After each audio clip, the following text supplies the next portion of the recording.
नमस्कार। आज हम बात करने जा रहे हैं महाभारत की एक ऐसी कहानी जो सदियों से सुनाई जा रही है। हम इसकी जड़ों तक जाएंगे और समझने की कोशिश करेंगे कि आखिर इसकी शुरुआत हुई कैसे। तो सबसे बड़ा सवाल यही है ना, कि आखिर ऐसा क्या हुआ कि एक ही परिवार, एक ही खून, एक दूसरे के खून का प्यासा हो गया। कैसे एक राजघराना अपने ही लोगों का सबसे बड़ा दुश्मन बन बैठा। चलिए इसी सवाल का जवाब ढूंढते हैं।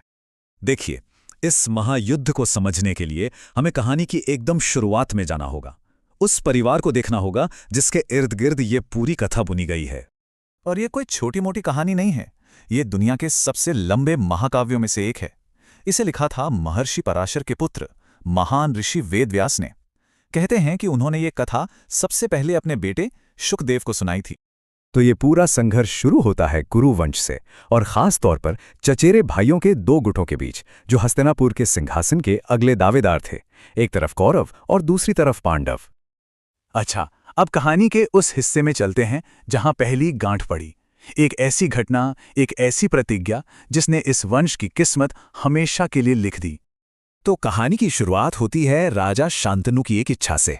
यमुना के किनारे उनकी नज़र एक बहुत ही सुंदर युवती सत्यवती पर पड़ती है और वो उससे विवाह करना चाहते हैं।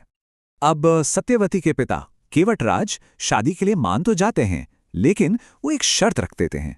वो कहते हैं, मेरी बेटी से जो बेटा पैदा होगा वही हस्तिनापुर का राजा बनेगा। अब ये शर्त तो सीधी सीधी उत्तराधिकार के नियमों के खिलाफ थी और इसने एक बहुत बड़ी दुविधा खड़ी कर दी। अब इस मुश्किल को सुलझाने के लिए राजकुमार देवव्रत सामने आते हैं और वो एक ऐसी प्रतिज्ञा लेते हैं, एक नहीं बल्कि दो, जिसने पूरे इतिहास का रुख ही मोड़ दिया। वो केवटराज के पास जाकर कहते हैं, मैं सिंहासन पर अपना हक छोड़ता हूं, सत्यवती का बेटा ही राजा बनेगा।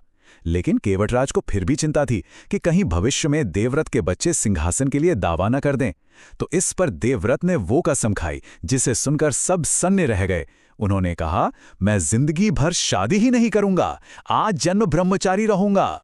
और यहीं पर हम देखते हैं कि कैसे एक महान त्याग, एक बड़ा बलिदान अनजाने में ही भविष्य के एक बहुत बड़े संघर्ष के बीज बो देता है। अपनी इसी भयानक प्रतिज्ञा की वजह से देवव्रत को भीष्म नाम मिला।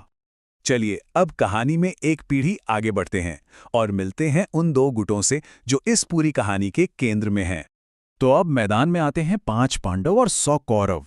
पांडु के 5 बेटे मतलब पांडव बहुत बुद्धिमान और ताकतवर थे और प्रजा भी उन्हें बहुत प्यार करती थी। दूसरी तरफ थे धृतराष्ट्र के 100 बेटे कौरव, जो पांडवों से बहुत बहुत जलते थे, खासकर उनका सबसे बड़ा भाई दुर्योधन। और ये कोई मामूली बचपन की नोकझोंक नहीं थी, ये गहरी नफरत में बदल चुकी थी। और इसकी सबसे बड़ी वजह था दुर्योधन। खेल खेल में भी पांडव भाई भीम अक्सर दुर्योधन और उसके भाइयों पर भारी पड़ते थे, जिससे दुर्योधन के मन में भीम के लिए जहर भरता जा रहा था। और बहुत जल्द ये जलन बचकानी हरकतों से आगे बढ़कर एक जानलेवा साजिश में बदल गई। और यहां से कहानी उस मोड़ पर आ गई जहां से लौटना नामुमकिन था। तो पहली बड़ी साजिश रची जाती है।